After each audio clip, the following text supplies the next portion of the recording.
This is Wheel Bearings. I'm Dan Roth from Forbes. I'm Sam Abu-Al-Samad from Navigant Research. I'm Rebecca Lindland from Rebecca Drives. So let's jump right into the garage. Rebecca, I'm super interested in the Chrysler Pacifica PHEV that you had. Yes. Did you put any gas in it over the week you've had it so far? Well, no. And in fairness, I never do. No, in fairness, I haven't been able to put a lot of miles on the vehicles that I've had the last few weeks. I was actually going to send a note to both Drive Shop and some of the Modus One and some of the people that have been giving me cars, because the last 3 weeks when I've been mired in this project, I just have not been driving. I go for 3 days and I don't look up. So I didn't put any gas in it. I did charge it a couple of times as I had tagged us, our Wheel Bearings podcast on Twitter. It was very interesting because it takes, a good solid 12 to 13 hours. And the first night I charged it, I got 25 miles and it didn't seem to want to go any higher. So I charged it again last night and they picked it up this morning, but I charged it again. And when I checked it this morning, it actually did have the full 33 miles on it. So I got into a little bit of an Instagram commenting issue with a former college roommate, classmate of mine. And he was very derogatory about the fact that it was 25 miles for a minivan. Wow. But it actually is 33. And when you multiply 33 miles by 365 days, it gets you over 12,000 miles. It is not sufficient for a lot of families in a day-to-day environment, but it is sufficient for some. And of course, with the gas engine as the backup, you can still do the majority of your miles in EV mode. And it drives really well in EV mode. So, it's kind of, I liked it. It was nice to be able to do that. Well, I don't understand why that's something that you would criticize it for having quote unquote only 33 miles. Like, it's better than 0 miles of electric only. And it's, think of this thing, as a grown up version of the Chevy Volt. When GM launched the second generation version of the Volt, they talked a lot about the data they had gotten from the first generation models, and they found that 90% of the trips that Volt owners took used no gas. Wow. And then because most of the trips that most people take on a daily basis are less than 40 miles. And if you've got 35, 40 miles of range, even 33 miles of range, most of the time you're going to be able to do your daily commuting, you're running around, and especially when you think of the kind of use cases for a vehicle like the Pacifica, which is typically, going to be hauling a family around, running errands, things like that. Most Pacifica owners are probably accumulating less than 33, 34 miles a day. And you, as you saw, you're going to be able to do the vast majority of your driving without ever using any gas. And because it's not a pure electric vehicle, when the battery does run out, you just keep on going. You don't have to think about it. Right. When you come home or when you park it somewhere where there's a plug, you plug it in, top it off to the degree you can, and then you keep on going. So, for most users, as you said, 365 days, 33 miles, that's about 12,000 miles. That's about the average of what most people drive. And when it's time to take a road trip to the grandparents' house or, road trip to Disney World or wherever, for a family vacation, you don't have to plan ahead. You just go. Right. And that's the beauty of this. And this is why I think that, this is actually the ideal form of electrification for a vehicle of this type. I agree.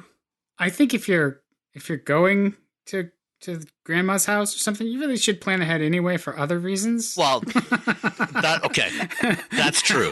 I'll give you that. How can I escape? No, but I thought it was, first of all, it was super easy to charge. And, and that's something too, like I had run into and again, everybody's charging situation is different. For me, I use an outdoor plug. It happens to be a landscaping plug. But I had the i3 back in the summertime, and the plug was so short and in the back, like where a fuel tank would have been. And I couldn't reach my plug. And so I had to basically park on my lower walkway to get close enough to the plug. It was a big fat mess. The Pacifica has this really long plug. The outlet is in the front of the vehicle, and it was just really convenient. Now, it would not be so convenient in rain and snow. And I thought about that because the last thing that you want to do is stand out in the rain while you're plugging this thing in. So somebody else had mentioned that they thought the majority of Pacifica owners would install a level 2 charger. And I said I wasn't aware that was, that he was like 90%. And I don't know if that was just hyperbole or not, but I didn't know if you guys knew. Actually, I would be surprised if it's more than maybe 20%. Because it caught me off guard. Yeah. This is another one of those pieces of data that GM shared, with the Volt, is when we asked why they didn't provide DC fast charging support on the second generation Volt, they said, well, again, from their data, they found that about 85-90% of Volt owners didn't even bother, having a level 2 charger. They just plugged into a 110 volt outlet, and overnight they were able to get enough charge to do their daily driving, even from a 110 volt outlet. So, I think that I would be surprised if it's more than a quarter of Pacifica owners that are spending the $500 to $1,000 to install a level 2 charger for that thing. Yeah. Yeah. I think it's probably safe to assume that at least 50% of them are going to be in a garage, though. So the plug issue is not going to be a big deal.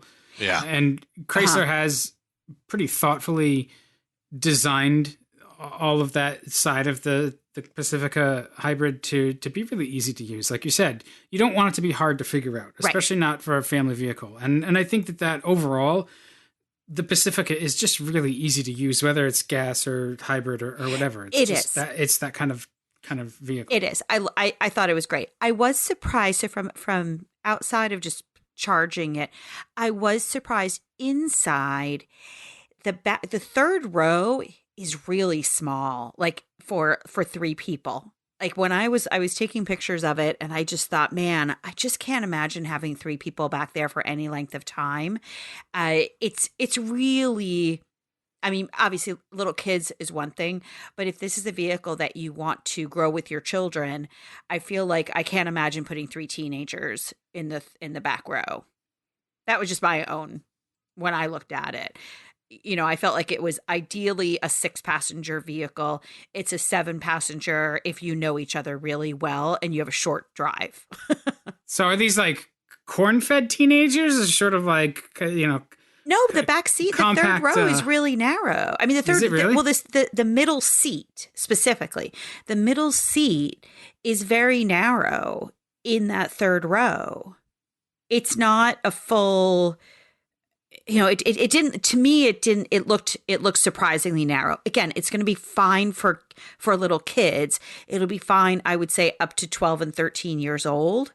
But, if you've got a basketball team in there, tall teenagers kind of thing, I don't know. Again, I'd love to get some feedback from real world use on that, whether it's a comfortable 7-seater for a long trip.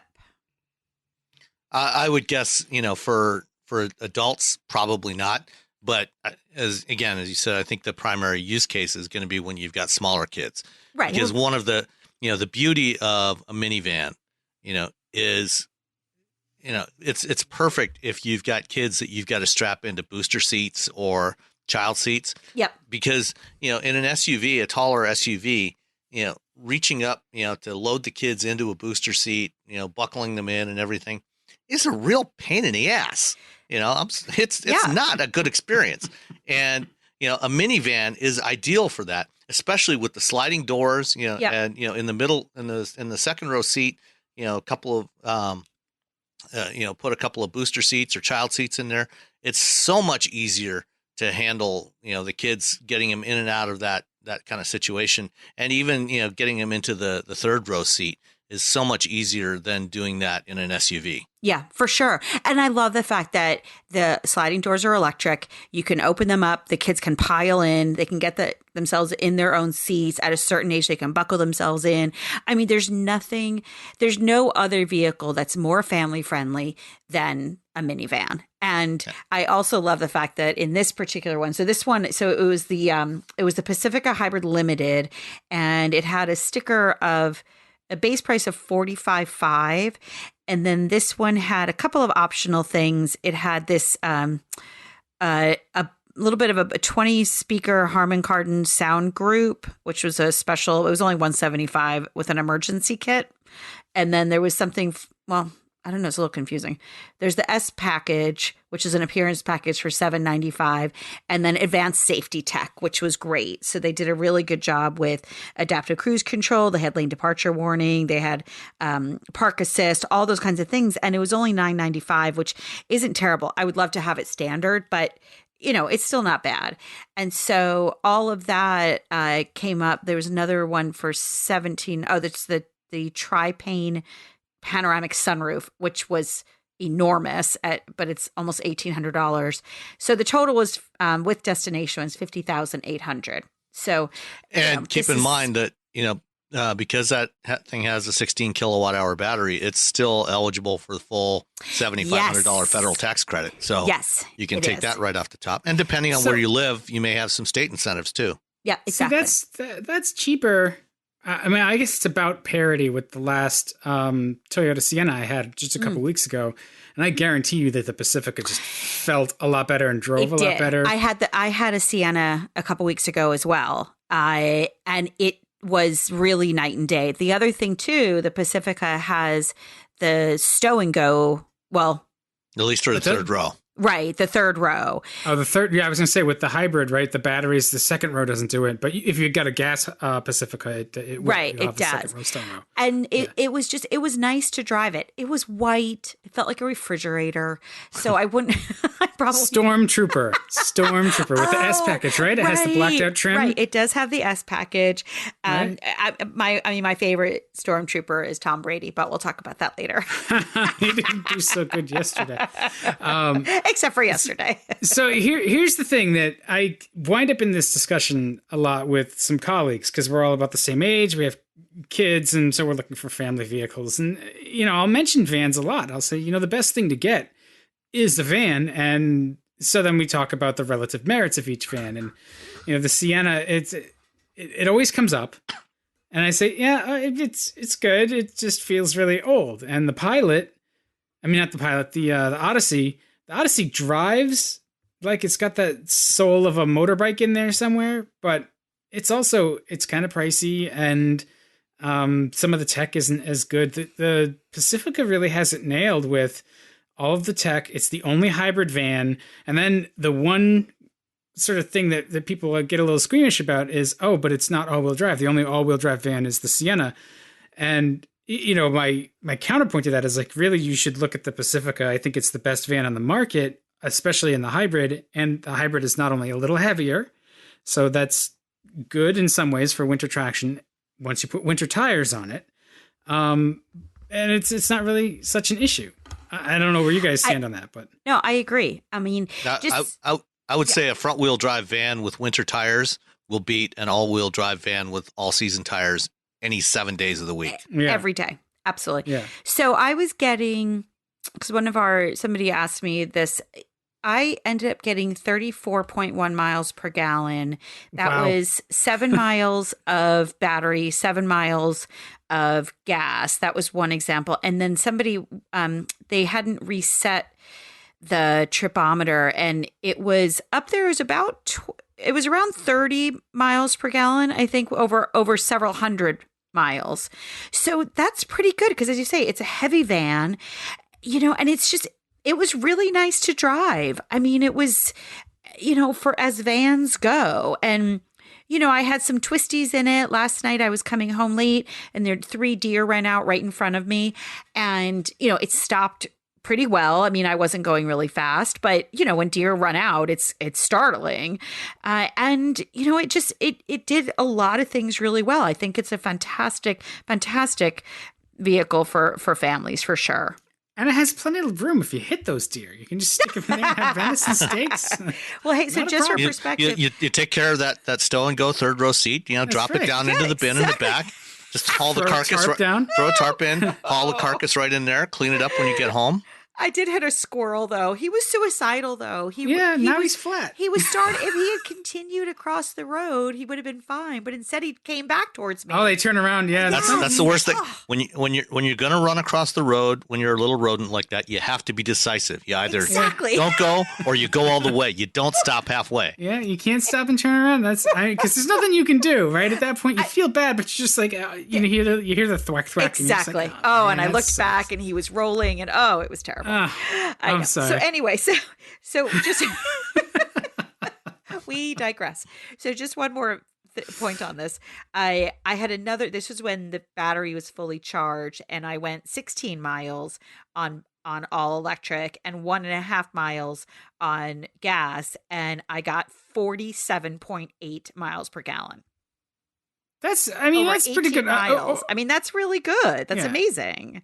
Yeah. Overall, it flattens out, I'm sure. Like over the life of the vehicle, your lifetime fuel economy probably drops from that. But there's not another van you can do that with where you can just go 15 miles on battery alone. So exactly. I think part of that, like that right there, is your answer to the criticism that you got into on Instagram. And I think part of that is, what are you expecting? What are your expectations out of it? It's not a full EV. It's not a full EV, and it's not for everybody. And I understand that there's families that do a lot of running around in a given day. But as you guys said at the very beginning, it's still better than nothing. It's still better than all gas. If you're dropping off your kid, dropping off your kids at school, you pull right up there in electric mode. You're not spewing any fumes there, around all the other kids. Absolutely, nice sitting in the pickup line. Absolutely. Yeah. I think what you need is you need the really filthy diesel and batteries. So that, when you see those punk kids that don't get along with your kids, flip the switch and go into coal rolling mode. That's right. You're just belching out. Speaking of diesel, the Jeep Wrangler diesel is launching this week. The media launches this week. I'm very jealous.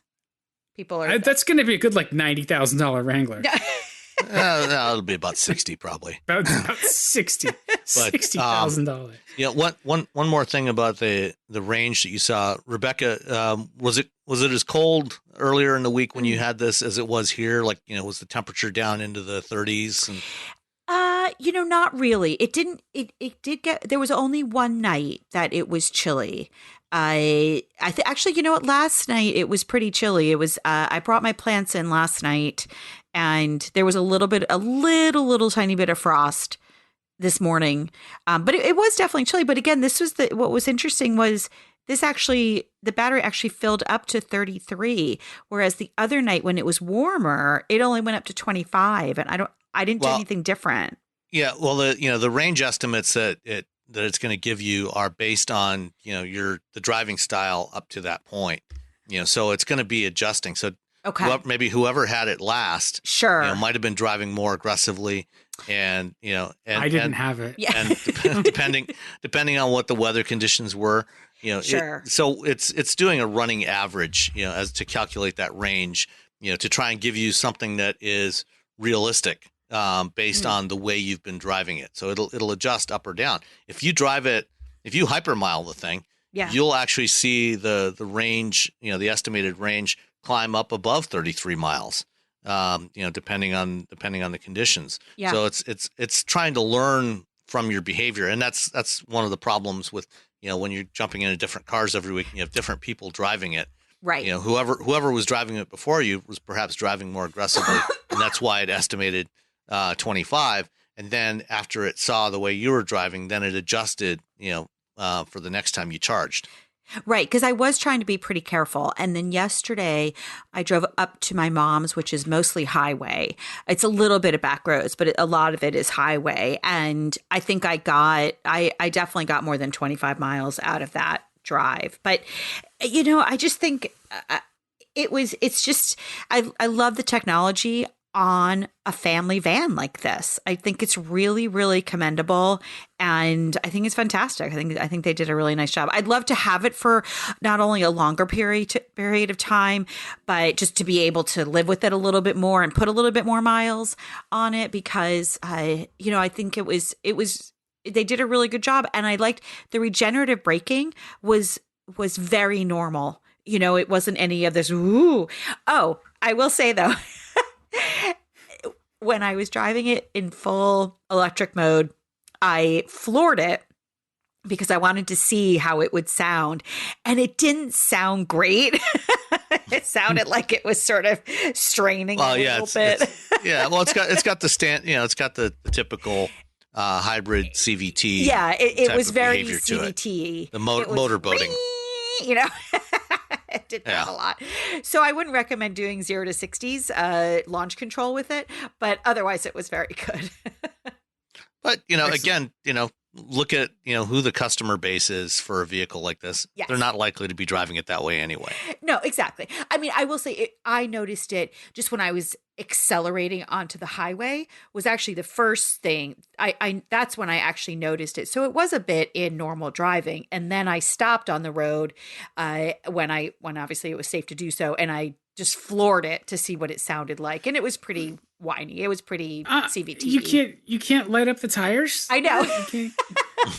No. That's too bad. I bet it can. It just won't let you. Well, probably. You get it on some wet pavement. Those all-season tires, those low rolling resistance all-season tires, they'll spin. But yeah, probably when Ralph Gilles, the designer from FCA, when he drives it, he can probably get it to smoke up a bit. That's true. Yeah.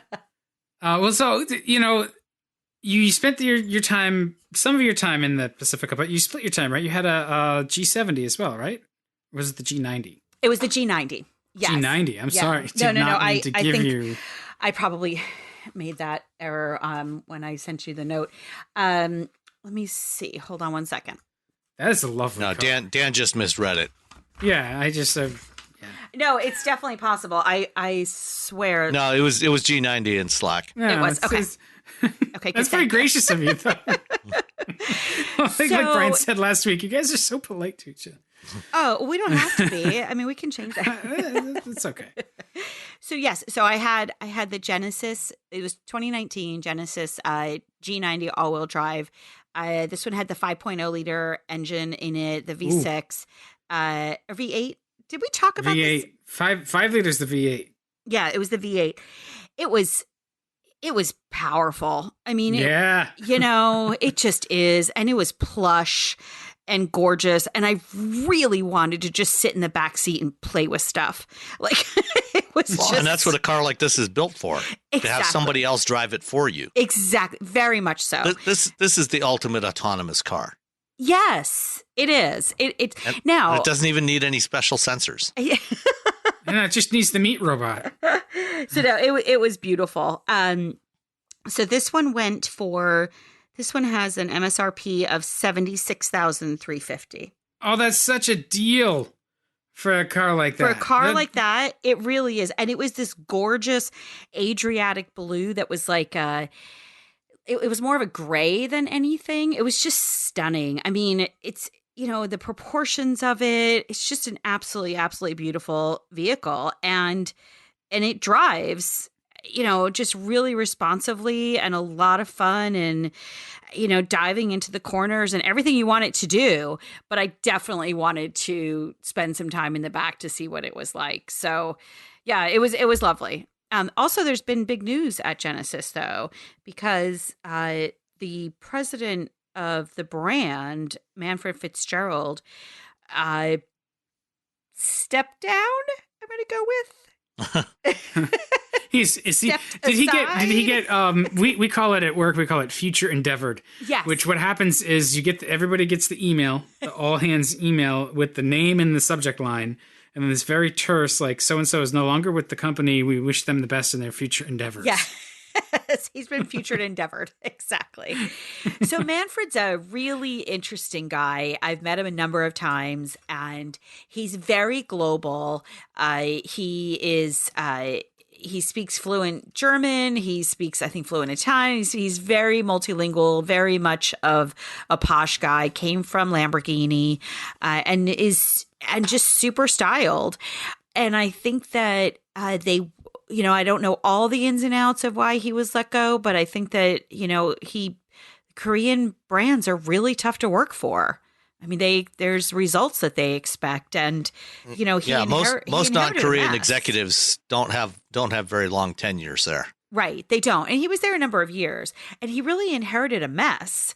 And not only did he inherit a dealership mess and a brand mess, but he also inherited a portfolio mess. This, everyone is talking about how they need the SUV, which is now supposed to come out shortly.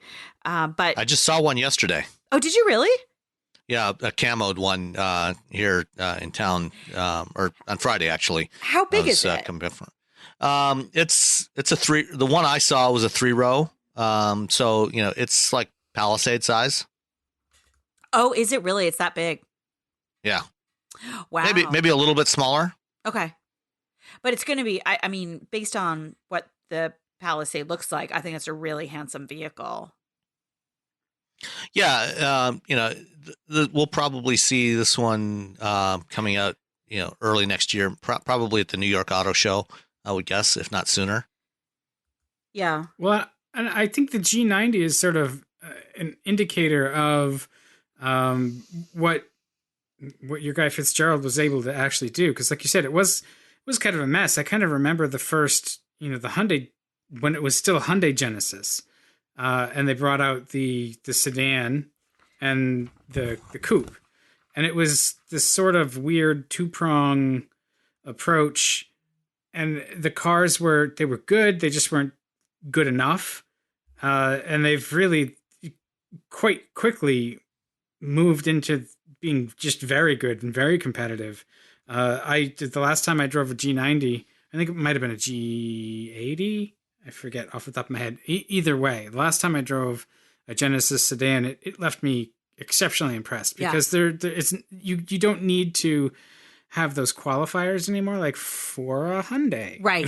When you say it's very good, no, it's very good. It's just good. Period. Right. Yeah. And I think the G70 really cemented that for really critical acclaim, the G70 is just nonstop fun. It's just an incredibly great vehicle to drive. And I drove it a couple of years ago in Korea one of the first times I met Manfred, and I said, I'm questioning what the plan is with this brand. And this was like 2.5 years ago. And he said, well, come to Korea and you'll get to know it a little bit more. And I did. And obviously in Korea, they're much more popular as well. But it was just interesting to kind of see, where he was going. And I thought he had a really good team around him and designing for him. And I'm disappointed that he didn't get an opportunity to unveil the SUV, because that's really going to bring new buyers into the brand. I think a lot of people are waiting. The other issue is the dealerships and the dealership strategy has gone back and forth, where they've said to some dealers, at first it was only certain dealers were going to get the brand.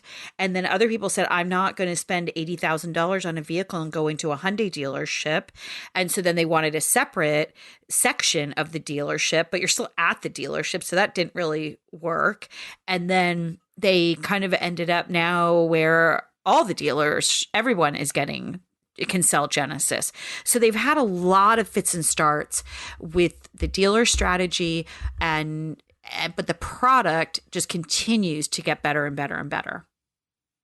They'll figure it out. They will. At some point. Yeah, I have faith. So what have you guys been in? Yeah, Sam. Why don't you go? What have you been driving? So over the last couple of weeks, I've been in the new Toyota Corolla, the XSE, which for the first time is a Corolla that I would actually consider perhaps wanting to own. This is it's both a really good looking sedan, compact sedan, and really nice to drive. I mean, it was a very pleasant experience being in this thing.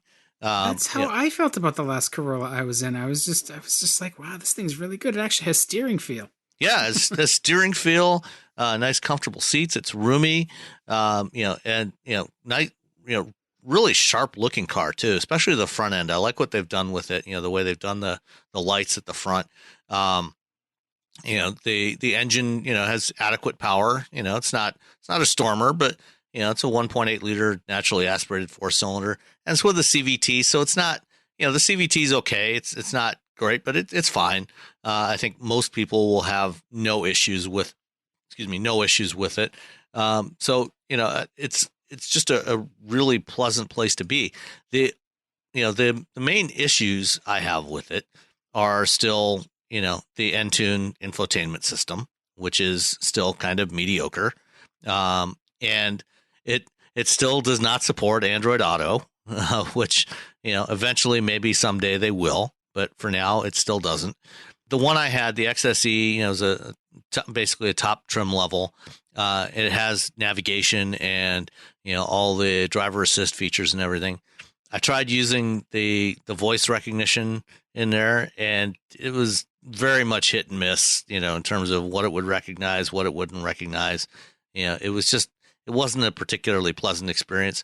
The audio was good. It's got a JBL audio system in there with 9 speakers, so it sounds good, but just the general interface was, kind of typical of what we've seen from Toyota, which is just kind of okay, not particularly great. How big is the screen? The screen is, I is it believe, good size? It's an 8-inch. Yeah, it's an 8-inch screen. Yeah, that is nice. Yeah, and it's it's one of those that sits on top of the dash now. So I don't love those. I prefer those because it's up closer to your line of sight. I don't want to have to look down at the screen. Yeah, fair enough. And that's why they're doing that.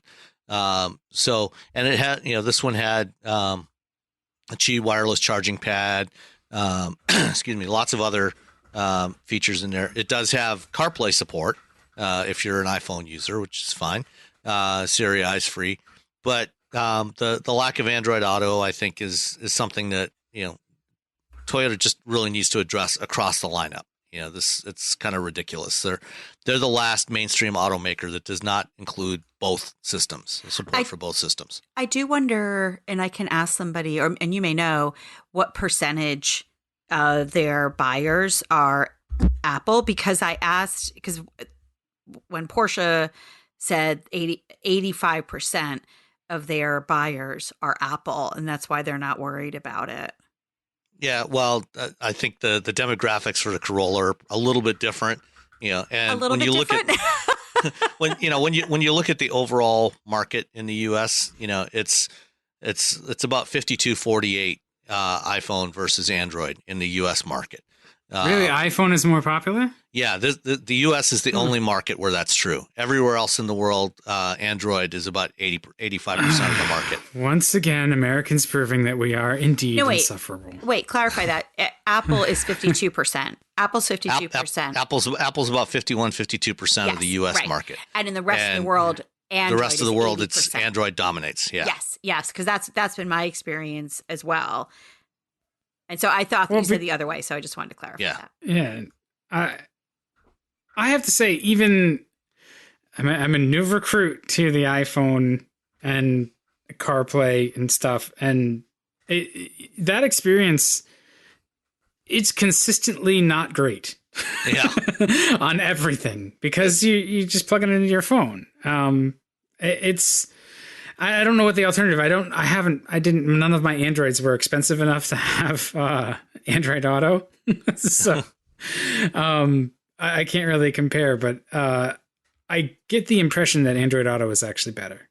I personally prefer it. But the newer versions of CarPlay, the latest version of CarPlay is definitely better than what was originally in the first version of it. So it is improved, and I think they're in terms of the user interface, I think they're both fairly comparable at this point. Where I think Android still has a significant advantages in the voice control. Google Assistant just works better than Siri does, across the board. Yeah. So I think that's the biggest advantage that Google has right now. But in terms of driving this car, and again, looking at the demographics of who are the customers that are going to be buying a Corolla versus buying a Taycan.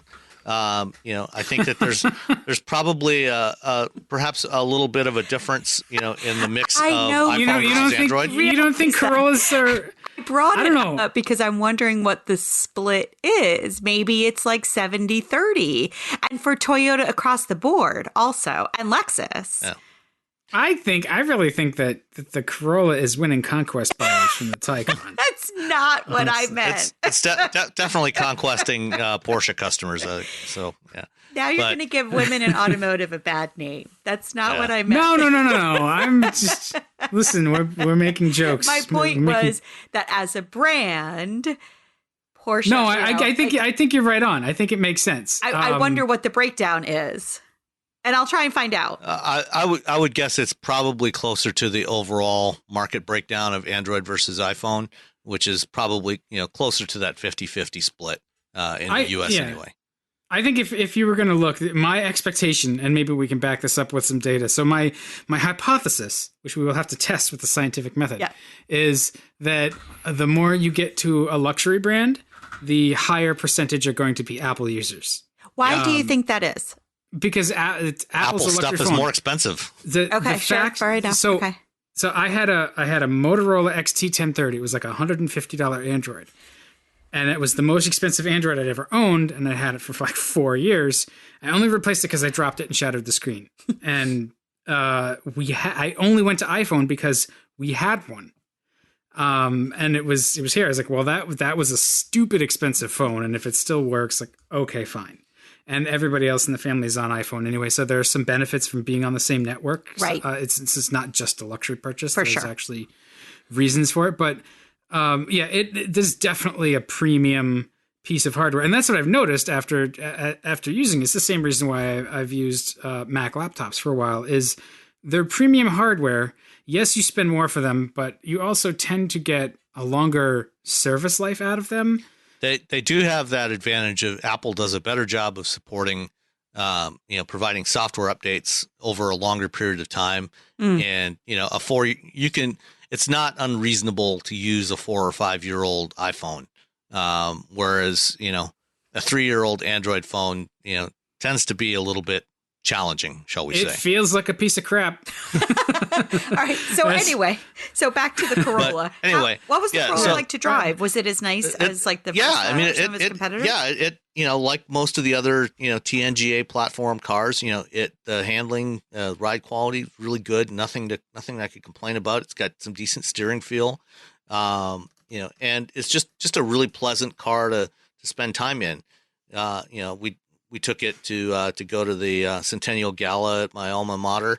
It was about a little over an hour drive each way, and I had no complaints from my wife, and it was great. So this particular one that I had, being in a loaded XSE with sunroof and everything, came to just shy of $29,000. So mainstream cars aren't quite as affordable as they used to be, but it's still But wait a minute. Let's just back up. To be fair, you're because I know a hotshot where you're going. Automotive guy, and you show up to your college thing in a Corolla. That's the best that you could do, really. He's an engineer. Engineers don't care.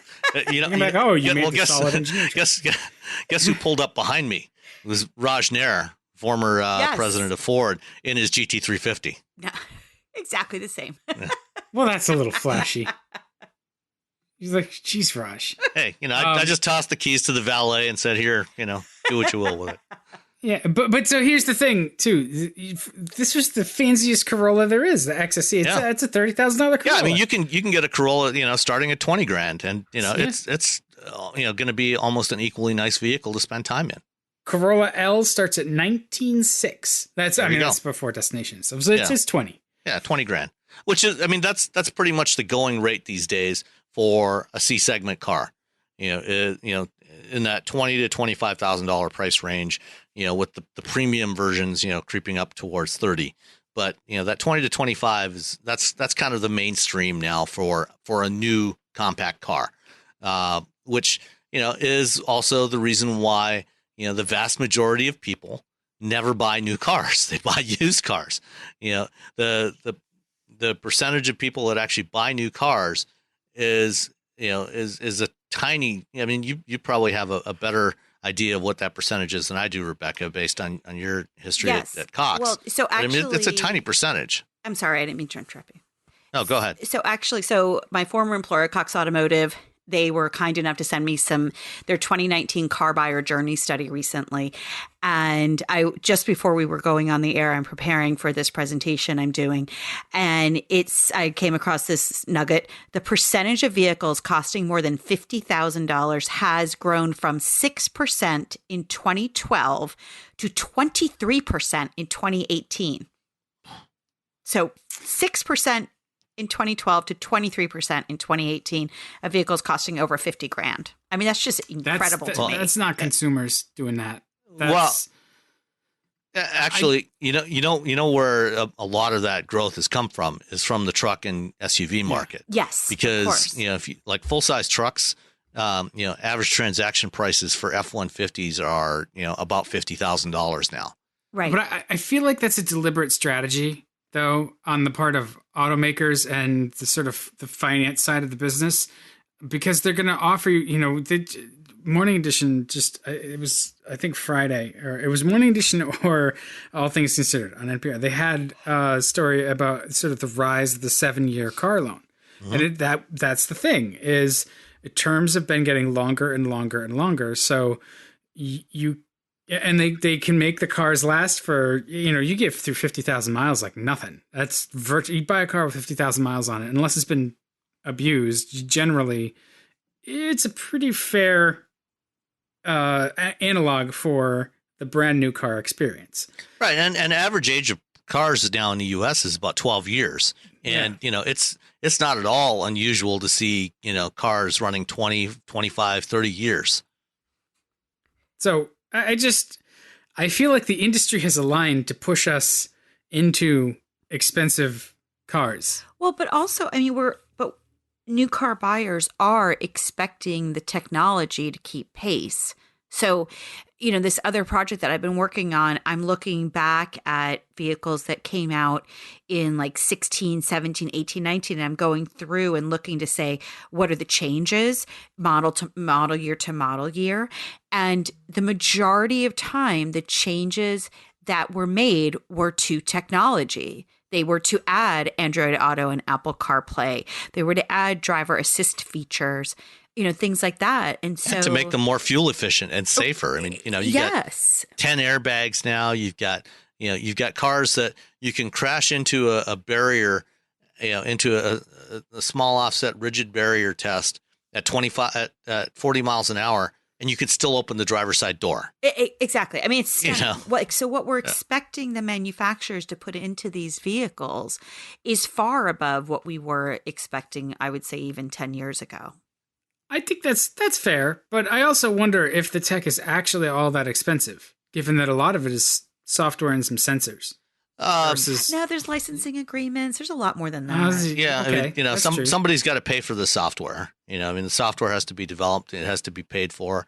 And all those sensors. While individual sensors, on their own are not all that expensive. Like camera sensors and radar sensors. They're about $30 or $40, but all of a sudden when you've got 5 cameras instead of $40, you're talking $200. And, then you've got all the wiring for all of that, the computers to run all the stuff. A typical car now has got somewhere around, anywhere between 50 and 75 computers in it. And high-end vehicles, can be up to 125, 130 computers in there, and 300 or 400 pounds of copper wiring.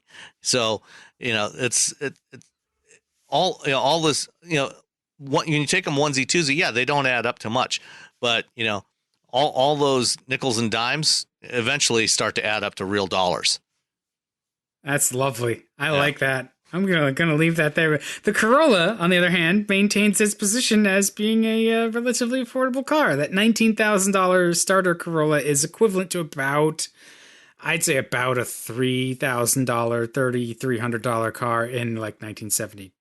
Oh yeah, easily. But while it is still a reasonable value in its low end trim levels, it's not necessarily the best value. That honor actually probably goes to the Hyundai Elantra, which I also drove after giving back the Corolla. I had the Elantra GT N line, which came to $24,230, and this was the high end version of the Elantra GT.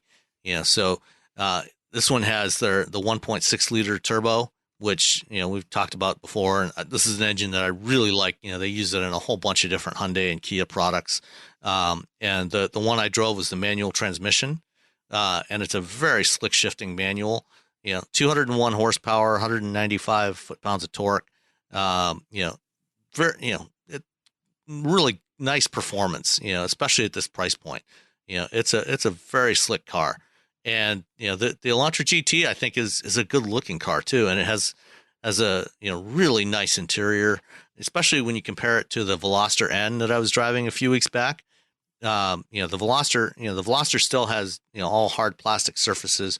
The Elantra GT on the other hand has nice much nicer materials, soft touch surfaces.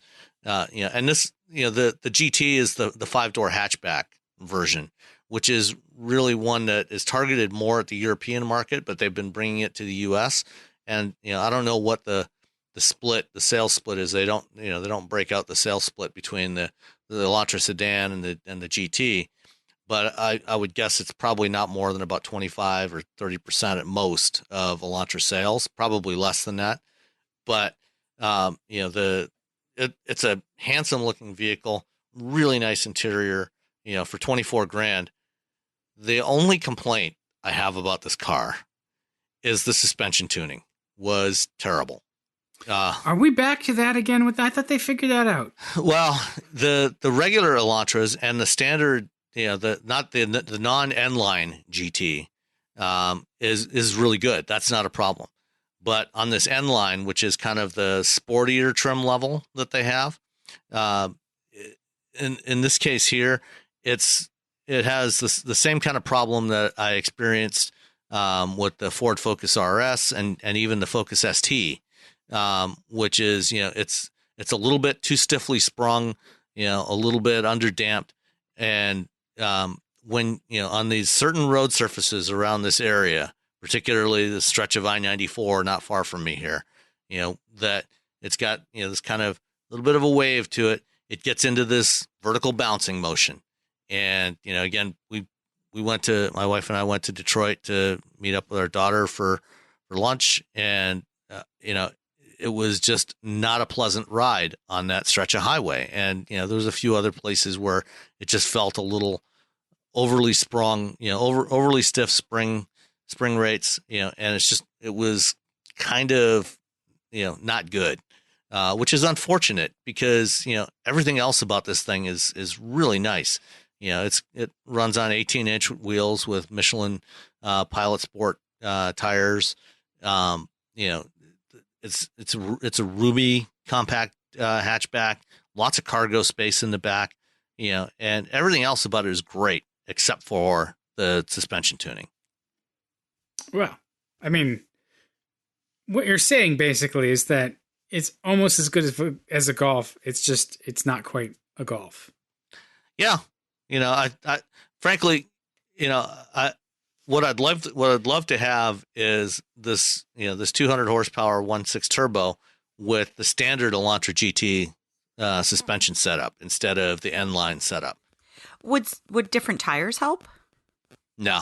I doubt it. Okay. Not unless you went to like smaller wheels, right, like a 17 or even a 16-inch wheel with taller sidewalls. Yeah. That would probably help. but it's really more of a a spring rate and damping issue than anything else. Because I've driven the other trim levels of the Elantra GT and really liked it. It's just this particular one, this N line version, is the first time that I've had this issue. Okay.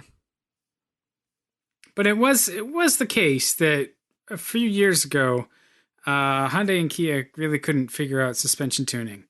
So the rest of the cars, again, were great, but they rode and handled like cheap cars. But this is what you're not saying. This feels cheap. You're just saying it's a little too stiff. Yeah, it's just and as I said, I think it may be a quirk of some particular roads that we have around here. But because I've had this experience with some other cars, not all of them, but certain models that just have this issue. Especially some that have been tuned for European roads.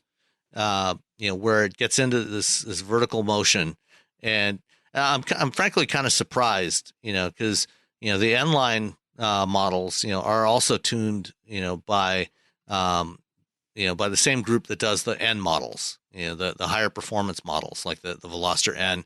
And there is an Elantra GT in Europe, an N version of the GT, which is in Europe the Elantra GT is called the i30, and so there's an i30N in Europe, and these are all developed by Albert Biermann's group. So Albert Biermann is head of R&D at Hyundai. He formerly led BMW's M division, and they actually did a better job on the Veloster N than on this particular model.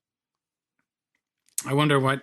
Oh, there must be a reason. So you should be able to get to the bottom of that at some point. But we're continuing Hatchback Week here on on the podcast, because I actually it's funny, I was really interested in the Elantra GT because I had a Golf SE, the 1.4 liter turbo, so a pretty similar car, not quite as high spec, but I felt like it's overall still a benchmark for the class, and this is why I was very curious to see how the Elantra GT did. And the ride and handling are really one of the places where Volkswagen has led the field with the Golf, and they continue to. I really like the Golf. I don't like their automatic transmission, but that's me. Is that the DSG or the conventional automatic? It's just their conventional auto. It's just something about it is just, it's grabby. It jerks your head back. It's just, I don't know. And the 1.4 liter engine is one of those power plants that's good most of the time, but it definitely runs out of breath when you really want it to have more lungs. It's a little limited in sort of, its power band is good. It just doesn't have a whole lot of peak power. And so there are times where you want it to accelerate a little quicker, like some of the tight ramps here in New England. But the car itself, it feels really, really solid. It just, again, demonstrates why Volkswagen is sort of the benchmark here. The controls are really simple and easy to use. The car looks good. It's a little conservative inside and out, but everything functions mostly as you'd expect it to. There's a couple of little bits of wonkiness with the infotainment system. It's better than the one in the Corolla for sure, but it's not quite as good as even Uconnect is easier to use, and I know Uconnect is sort of very friendly, but they're all kind of doing this, and I get to the point where I wish that somebody would standardize on something so they're not all so bad. It's better than the Subarus I got out of. But yeah, I mean, the Golf just remains this solid hatchback, and this is about a $27,000 car. So I don't think you can do much better for the same money. I always like the Golf. It's not even a GTI. I like it quite a bit, and it will return decent fuel economy depending on how you drive it. I feel like I drive kind of the most aggressively out of the three of us because my fuel economy is never great. But it'll rack up 30 plus miles per gallon on a highway only trip. Easy. Well, that's nothing to complain about. No, it's all right. the car I had the week before was the Volvo V60 Cross Country, which is a lot more luxurious. It's a nice one. It's nice. I was talking with someone on Twitter about it, whose opinion I appreciate, and his take on it was like, that car is perfect when it's parked. It's not as good to drive. Well, I'm getting the XC40 again. I had it last summer. And I really like the XC40. I know. I'm looking forward to it because I've had some issues with some of how the Volvos are calibrated. So I'm actually driving quite a distance in it. So that'll be interesting to see. I have a road trip I need to go on during the weekend. And so I'm looking forward to that. But I have to say, on the Volkswagen, I like you. I just love Volkswagens. I had one. It was the first car I ever bought. It was a Volkswagen Cabriolet, and they just make with the basket handle. I don't know. What do you mean, the basket handle? The roll bar. The roll bar. It did. Yes. Yeah. Yes, it had the roll bar. That's a good description. I like that. But the thing is that I think that Volkswagen just has the ability to kind of elevate any vehicle to make it more drivable. It's driving enjoyment and driving dynamics, and I always had a weakness for Volkswagens. Well, my experience with owning Volkswagens was that they were great cars to drive and terrible cars to own. Because we had all kinds of issues with them that often required very expensive repairs. I know, and they've certainly gotten better. Their warranties have at least gotten better. And so, it's less of a concern now than it used to be. I remember talking to this one of the German guys over there, and he said, I just don't understand why Americans have such issues with reliability. I said to him, well, we do expect the windows to go down and back up every time. Yeah, same for that sunshade on the sunroof, the shade on the sunroof. And, when we press the door lock button, we expect all of the doors to lock, not just 3 of them. Exactly. Well, why would you expect that? That's unreasonable. Cars sometimes have defects, says the engineer. Or I just like the best to me is when you're explaining to those guys, like, I don't like it because it doesn't operate this way. And their answer is always like, well, yeah, no. Why would you do it that way? Like, that's not the way you're supposed to do it. Well, that was that was sort of when I challenged. You read the manual and operate it the way the manual tells you to. No, we're Americans. We don't do that. When I challenged the guy, at the Porsche Taycan, I never say it right. Taycan. I said, well, what about the Android users? And he's like, well, that's not our market. Like, that was it. It was just completely irrelevant. Like, it didn't matter. Yeah. All right. So what else is going on? Oh, we have the big merger, the PSA FCA merger, the Alphabet Soup merger. Yeah. So Fiat Chrysler, finally trying to merge yet again, with another company. We'll see. That still needs approval, doesn't it? Yes. Oh, yeah. But the French government recognizes that they messed up when they screwed up the Renault merger. So I don't think that they're going to get in the way this time. I think this one's going to happen. Yeah. And, in a lot of ways, I think this deal actually probably makes a little more sense than the Renault deal did. I think, these two companies, I think in terms of their product lineups are a little more complementary to each other. So I think that this could actually work for the two companies, depending on, how the whole, merging of corporate cultures and all that nonsense works out. I do wonder what this does for products like the Buick Regal, though, which are supplied by Opel, which is now owned by PSA. I think the Regal is going to be going away in another year or so anyway. Yeah. I think the production contract that they had with Opel, that GM had with Opel, I think expires in a year or so. And, frankly, if you look at Regal sales, I don't think anybody's going to be too upset, if it just kind of disappears. But it is a good car. I know. Absolutely. We've talked about it. It's a great car. The Regal it's just very good. It's just that Americans just don't want to buy them. I know. Yeah. It's too bad. Again, it was just something that crossed my mind because they are German sourced, and now it's right. And I think that Buick. I don't know. I actually see them trying to sell them too. I don't know why they don't gel. I'm not sure why. Yeah, and the thing is, if GM really wanted to keep the Regal, they could source it from China because they are also built in China. Yes. So they could get it from there if there was enough demand for it. But frankly, it makes no sense for GM to continue offering that car here. So wait a second now. Yeah. Are you saying that you think that? I'm getting the impression that like just the Regal's going to go away. It's not that GM has lost sort of incentive on Buick itself.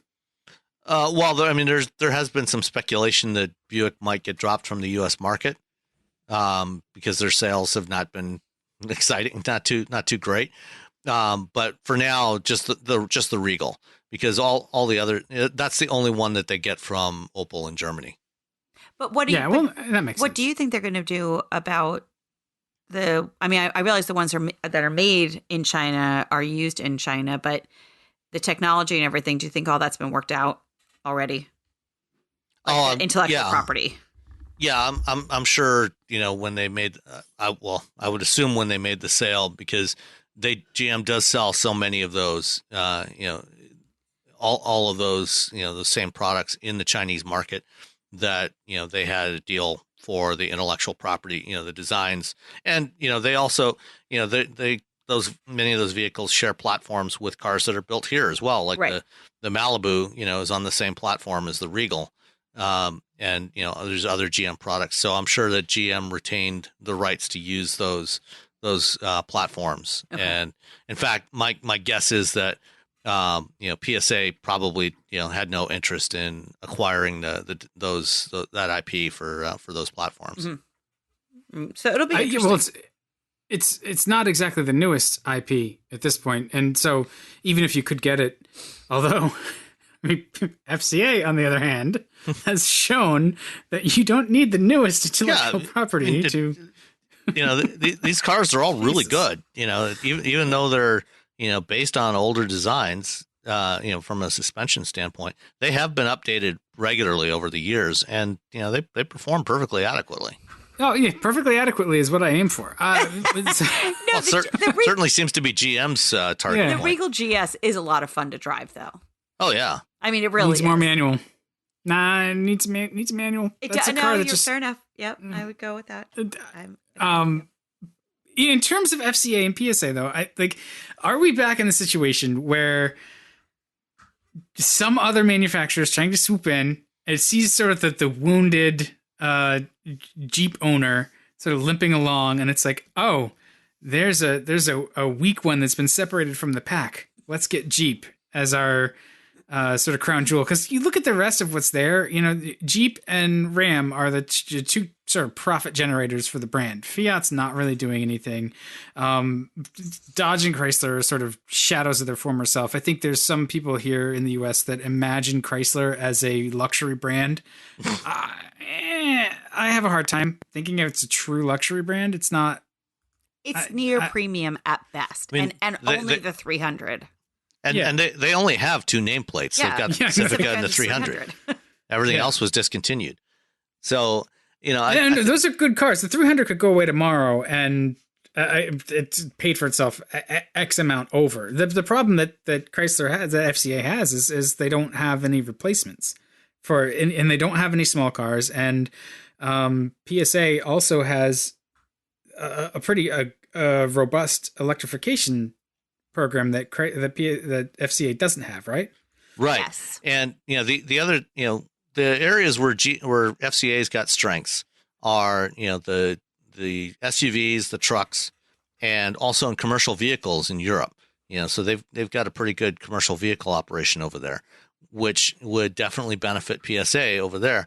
Plus, FCA's got a dealer network here. And PSA is a company that wants to bring some of their brands back into the U.S. market in the coming years. Well, that's what killed them the last time they were here. I will tell you that Peugeot and Renault dealers were garbage. Right. So, if they can at least, if they can build decent vehicles and, bring those into the U.S. market. And and go through the FCA dealers, then they don't have to establish a new dealer network. That's a good point. And yeah,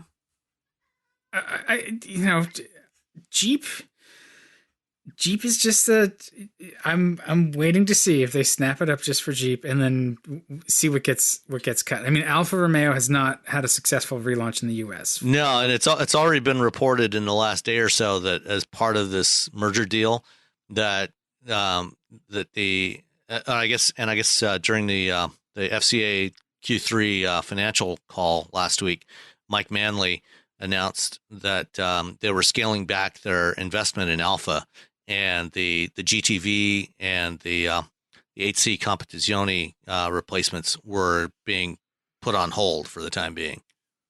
Huh. So they're gonna focus on the Stelvio, the Giulia, and then 2 smaller crossovers as well.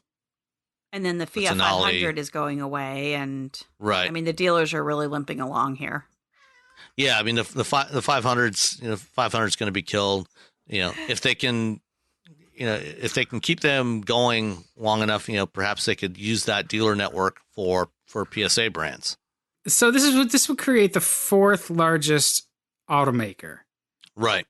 Are we going to see another? Anytime this happens now to Chrysler, I'm just worried that it's going to be a repeat of the merger of equals nonsense that happened with Daimler. No. Well, FCA sort of FCA swooped in, or Fiat swooped in, and they got a lot of benefit out of it, and they certainly burnished Chrysler. They invested smartly, but I don't know that the brands are in quite as, or the overall business is in as quite a good shape as we might imagine. Well, no, but one of the biggest reasons that the Daimler Chrysler quote merger of equals failed was because their customer base was so different. And Mercedes customers didn't want anything to do with Chrysler. And granted, Mercedes executives and engineers didn't want anything to do with Chrysler either. Exactly. Yeah, but I mean, it's obviously not the customer. I think the customers probably don't. I'm sorry. You're sitting in a meeting and you're designing a vehicle and you're thinking about a customer and their values. And these are 2 different sets of values. Neither of them is better or worse. They're just different. And that was one of the biggest challenges. They weren't designing with the same people in mind. And, when you're talking, when you're talking about building a company that, with brands that span, the range of different market segments, you don't necessarily have to do that either. But there were so many other cultural issues between those 2 companies that, the Daimler engineers just did not want to work with the Chrysler people. They didn't want to have anything to do with them. Right. But the culture is still somewhat customer based. Who you're designing for. And no, you're right. It spans, the gamut. It runs the gamut of different customers. But if you're trying to share platforms, if you're trying to share a mindset, they didn't have it. And they weren't the same at all. And it was a very blue collar, white collar, European versus American. I mean, there were so many issues culturally and design wise, it just wasn't going to fit. I don't see those same types of extreme issues with this merger. That's good. I agree. I think that this one has the potential to work better. We'll see, how that actually transpires, but I think it has potential. All right. Well, when will we know more? In the next few weeks, I think the boards have already tentatively approved, moving forward with the deal, but it's going to take at least 6 to 9 months, to go through all the regulatory approvals and everything. Probably won't be till the second half of 2020, if everything gets approved, that merger actually happens, and then it'll be a couple of years after that, before we start seeing any significant product changes. I mean, I think it's a smart move for FCA in a lot of ways too, because they killed all their small car platforms. They're not really that far into electrification, although they're further than we think. So if they can just sort of buy their way into it, that's not terrible. Right. And, right now, neither company has much in the way of automated driving development. But FCA does have relationships with BMW, Intel, and Aptiv and Waymo that, the combined company could leverage that, if they wanted to move forward with any of that stuff. And everybody has to consolidate on cost because the technology is so incredibly expensive. Also, FCA shareholders are probably going to be pretty pleased with that. They're going to get a special dividend from it if the deal closes too. So they'll get paid, right? Oh yeah, yeah. I guess more will be coming soon on that one. So what's next? The Shelby GT500. Oh yeah, you got a chance to drive that. I bet it sucked. It was atrocious, And anytime you put a supercharger on a Mustang, things just fall apart. Well, that's kind of true. Actually, in this case, this is the first time that I've driven a GT500 that I actually really liked. In the past, like I wrote in my review on Forbes that back 2008, I had the then current Bullet and GT500 about 3 weeks apart, and reviewed both of them for Autoblog at the time. And even though the GT500 had more than twice as much power as the Bullet at the time, the Bullet was such a much better car to drive. GT500s in the past, they have always been great at, they were classic muscle cars. They were great at going really fast, accelerating really fast in a straight line. But when it came to turning, not so much. And, it didn't really get a whole lot better, in the later years of the last generation GT500 when they kept cranking up the power and they got it up to like 662 horsepower. The car was still, with that kind of power, it was still kind of a mess to drive on a road course or, even on the street. This time they've taken a completely different approach to the car, and they've really applied a lot of the stuff that they've learned from developing the GT350 and really focused on making this thing really an all-around sports car. And it's certainly the most powerful production Mustang ever, at 760 horsepower. And it's absurd. Yeah, it is. And it's also rather pricey. It starts at like a little over $72,000, and you can max it out at over $100,000. You can get it up to $102,500 if you really want to. If you get the carbon fiber kit and the painted racing stripes, which that's the painted. If you go through the build and price for the GT500. You have two options for racing stripes. You can get the vinyl stripes, which are, stick-on stripes that go on top of the paint, on top of the clear coat. Those are $1,000. If you want the painted stripes, that's a $10,000 option. And I asked the Ford guys why it's so expensive, and they explained the process. It's actually a really labor-intensive process to do that, because what they have to do, the painted stripes, the stripes are actually underneath the clear coat. So what they have to do is the body goes into the paint line, into the paint shop. They paint the base coat, and then they have to take the body off the line, and then let the paint dry. They mask it. They paint the stripes. They spray the stripes by hand, and clean it all up, polish it up, and then put it back into the paint line to go through the clear coat stage, and then baking the paint.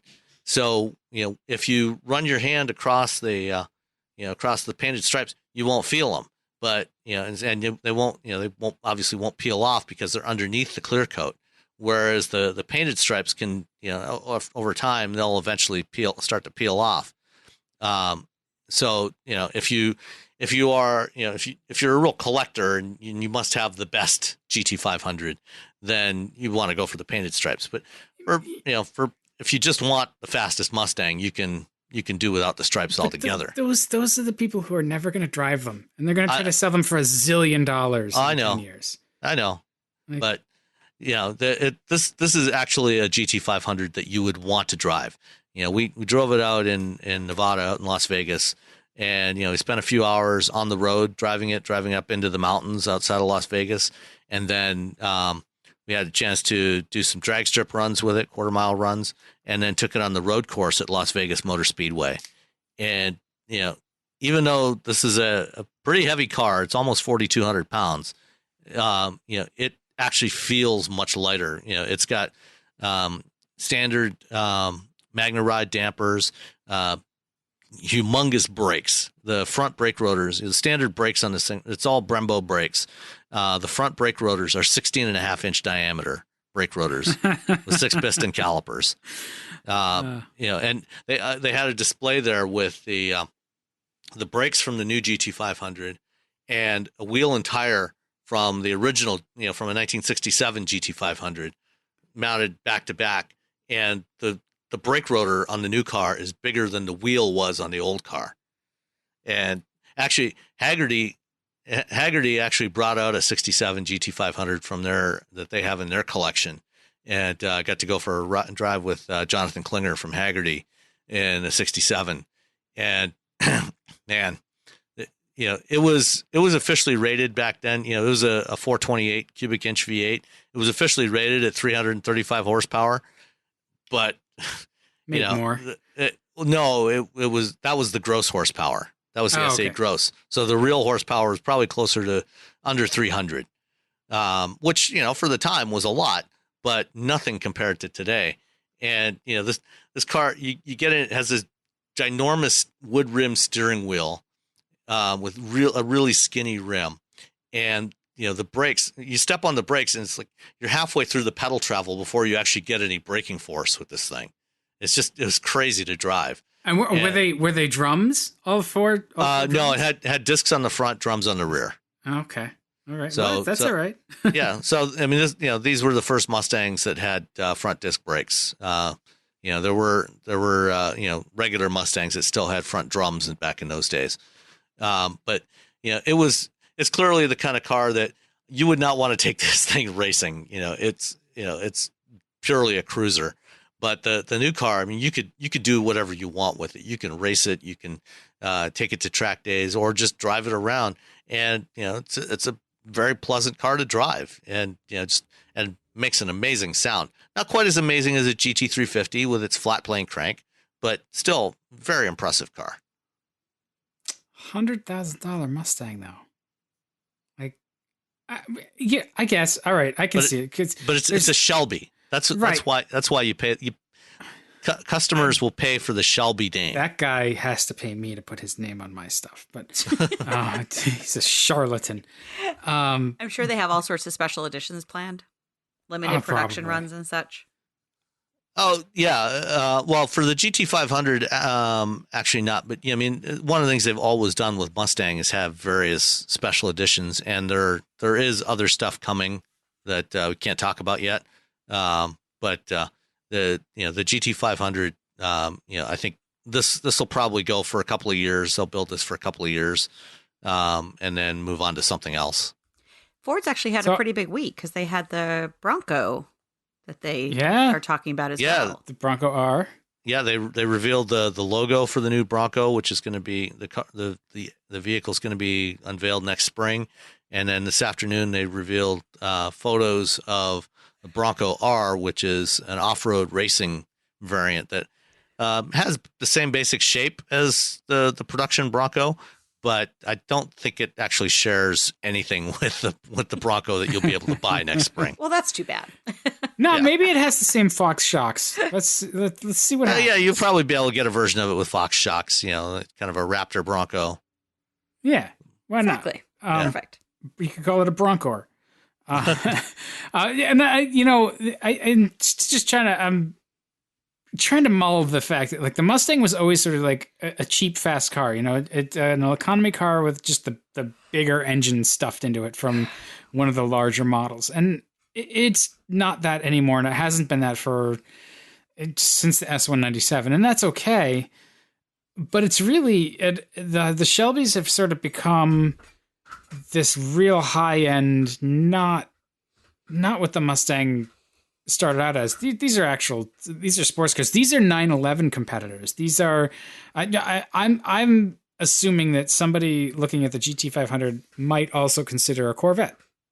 A Corvette, yes. I don't think you find too many GT500 customers cross-shopping a 911. I would absolutely cross-shop a 911 and a GT350 because their performance envelope is really, really similar. Yeah, GT350, absolutely. GT500, no. Right, It's really aimed at a very different kind of audience.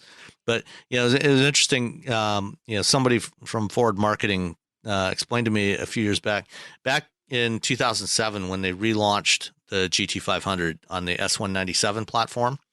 The previous generation, the SN95 high perform, supercharged Mustangs and high performance Mustangs were badged as SVT Cobras, and the new one was supposed to be called the SVT Cobra, but they ended up doing a deal with Shelby to license the name, and the reason why is with on the Cobras, when they sold it as a Cobra, they only got about they found they were only getting about $100 to $150 of extra profit margin per vehicle relative to a regular GT. Obviously the price was higher, but the total profit margin was only marginally higher than on a Mustang GT. But they found that when you put a Shelby badge on it, there were customers that were willing to pay a $10,000 premium for that Shelby badge. And so, the margins on those cars grew substantially, which is why they still build Shelbys today.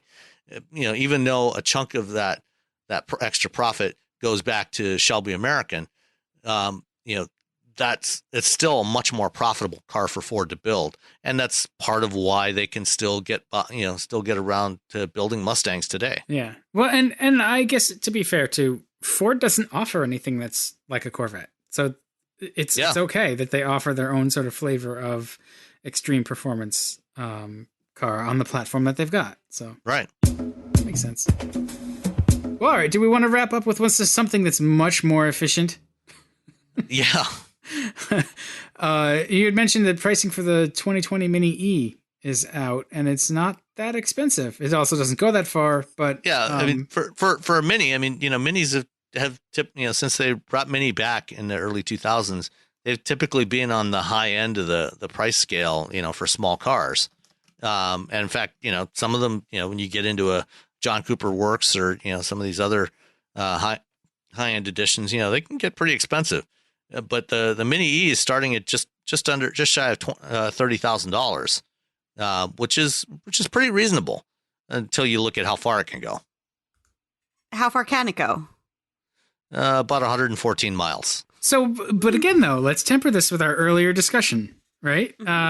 This is a full electric; it's not a hybrid, but it is a battery electric. It's using a lot of the hardware from the i3, so it's got a lot of the same motor technology and battery technology that's in the i3, but it's been moved. The motor's been moved to the front instead of the back, so it's a front wheel drive. Yeah, but it's got more than enough for pretty much, I would say 90%, a safe 80% of the daily round trip commuting that happens here in the U.S. is plenty with 114 miles. Yes. Yeah, no, it is, and depending on where you live, what your lifestyle is, it could be a perfectly adequate car, and it's got all the attributes that the regular Mini hardtop has. It's compact, fun to drive. It's kind of cute looking. I think it needs the range extender like Rebecca had with the i3. Well, I'd rather. I mean, my gosh, that was just miserable. Well, packaging that into the Mini though would be a problem. I like it better than the regular Mini, quite honestly, because I feel like it's not trying to recreate something so much as it's got its own little personality. The wheels are cool, the details are cool because it's a very different model. Yeah, and back in 2008, I drove when they had the original Mini E, before they did the i3, in the lead up to launching, BMW's electric vehicles, they went through a couple of stages of this pilot program, starting with the Mini E. They built this fleet of, I think, about 600 Mini E's that were converted minis. And, they leased them out to people for a couple of years to learn more about how people use electric vehicles. And then, they replaced those with the Active E, which was based on the 2 Series, or the 1 Series. It was the 1 Series still at that time. So they did an electric conversion of the 1 Series, and then they brought out the i3. But I drove that original Mini E, and it was a hoot to drive. Yeah, I drove it briefly too, because when I got in it, I was at some kind of event, and when I got in it, it had like 12 miles of range, and I didn't know where I was, and I was like, no, thank you. So it was brief, but I actually had a Mini. I had one of the first Mini Cooper S's that when they came back to the States, and they're just so much fun to drive. And I think, it always gets back to your comfort level with the range anxiety. Do you have a place to charge it easily? How fast does it charge? All those things, those are all barriers that I think we're starting to overcome as more electric vehicles come on the road, as people become more familiar with it, as the neighborhood effect takes effect, where it's not this strange thing anymore. It's something that, your next door neighbor has. So it is too bad that there isn't more range for sure. But, as Dan said, it's not really necessary. Well, and, I think, in this case, because it is a small car, it was just a matter, that's as much battery as they could package into this thing right now. Yeah. And it's got 181 horsepower, 199 foot-pounds of torque. It's a Cooper S. Yeah, it is. Well, it is literally. I mean, it's actually the Mini Cooper SE is what it's badged as.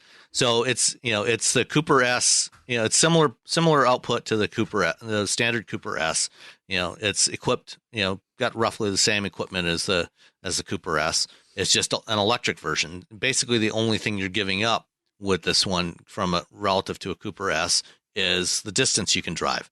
So it's limited to that, because that 33.5 kilowatt hour battery, you're limited to about 114 miles. But other than that, it'll be just like driving a Cooper S. Well, let me make some wild assumptions. So minis tend to be popular in areas in urban areas, or where people are commuting into cities. So does that bode well as we build out charging infrastructure, that cities are going to get more charging infrastructure faster if they don't already have it? Like maybe it's not so much of an issue to take the Mini into the office and plug it in all day while you're in the city, and then you've got you've boosted the range, and apparently you can fast charge this on DC fast charge, so up to 50 kilowatts. So it's about the same fast charging as most other lower end EVs. So you can put 80% of the charge back in about a half an hour, from what they say. It's still going to be. It's more of a suburban commuter solution, though. So the commute from the suburbs into the city. So, or suburb to suburb. But, I'm picturing, like in the Boston area, driving in from one of the suburbs into the city, going to work in there, turning around and coming back to your garage or your house where you can charge. Or, if you have workplace charging, exactly. you can use that. That'll work for you. Right. I mean, it's still the multifamily solution is not out there yet. Like, what do you do with people that live in apartments? Right. Well, what you do is you get an extension cord. Yeah. And you go over to the nearest street light, and you take your screwdriver and you open up the bottom of that, right? And there'll be wires in there. Well, just take one hand very carefully and unwrap the wire and wrap it around one prong. And yeah. I mean, the terrible thing is that, in many cities, including Boston, they've taken out all the meters. Right. And they do these centralized parking areas, but those meters potentially could have had charging stations, could have been, charging stations right there. Well, and what they're starting to do now is, they're looking at smart poles, like the light poles and utility poles. Right. Smart poles in Boston. Equipping those with charging plugs and, various other equipment. So there's a bunch of companies, and this is one of the reports that my company's recently done working on. One of our analysts is working on right now is on smart poles, looking at the market for those. So they're, they're equipping them with, with radios, for vehicle to infrastructure communications, putting sensors on them, putting charging plugs in them, so that you can have, more street, charging with street level parking in cities. I think it's going to come, and we're going to see it in the next 3 years. It's going to be a lot easier to charge your car no matter where you go. Oh, yeah, hopefully. Absolutely. Yeah, hopefully. Yeah. I'm going to go with I'd like that opportunity so I can test more cars. I don't have workplace charging yet, so. One of the things that Ford announced was it last week, I guess, or the week before, is an update for their Ford Pass system. Because they've got an EV that's going to be unveiled in a week and a half in Los Angeles, and as part of their rolling out of new electric vehicles, including this EV, the electric F-150, and an electric version of the Transit van, within Ford Pass, they are doing deals with these various charging network providers like Electrify America and Green Lots and others. Today, if you own an EV, you've got to have, a bunch of different apps on your phone, depending on where you're going, and you sign up for accounts with these different charging network providers. And, they all have different rates and everything. And it's just kind of a hassle. What they're doing is Ford is aggregating all that within the Ford Pass app so that you just log into each of them. You'll have access to each of these different charging networks through one interface, and you can pay for it all through that one interface. Just connect your credit card to it and pay for your charging that way. And so they're trying to simplify that. And when they launch their EV, they're going to have owners will have access to a network of over 35,000 charging stations at 20,000 locations across across U.S. and Canada. So that's a good idea. It's getting better. Yeah. It's getting better every day. That's awesome. It's getting better. Yeah. All right, but that's a podcast. We're done. All right. Oh, we did have a question, actually. We had one question from Twitter. We're not going to be helpful for this guy, but it's Rick Thwet. I don't know how to pronounce his name. Rick says he just bought a 25-year-old Suzuki Joy Pop key van for his first project car, and he's asking if we have any advice. And not to buy it. Too late. I don't know. It looks good in pictures, and key cars are now really popular in the U.S. because they're over 25 years old. The vans. Yeah, I would reach out to Mike Austin at Hemmings or Chris Paukert. Both of whom own various K cars. Oh, Mike has a Honda Beat, so he could probably give you some hints as to what to do. And you know what? Actually, there were a bunch of these kind of vans at the Radwood in Boston, and I think they regularly show up to Radwood shows. So, looking around at who's involved with Radwood, will probably get you some names too. I honestly can't imagine that parts and support are actually that difficult. It's a Suzuki, so it's Suzuki pieces. The stuff that's Japan specific is going to be and there's enough of these things, these various key cars showing up, across the United States now, because of the fact that once they're over 25 years old, you don't have to federalize them. There's enough of these various different manufacturers, and many of them are Suzukis. They may not be the vans, but I think they all pretty much have the same powertrains in them.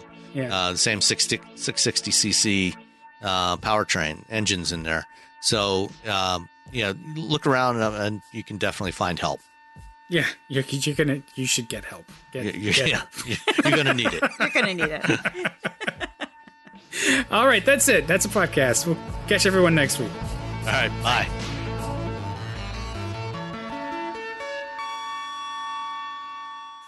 American Giant makes great clothing, sweatshirts, jeans, and more right here in the U.S. Visit American-Giant.com and get 20% off your first order with code STAPLE20. That's 20% off your first order at American-Giant.com, code STAPLE20.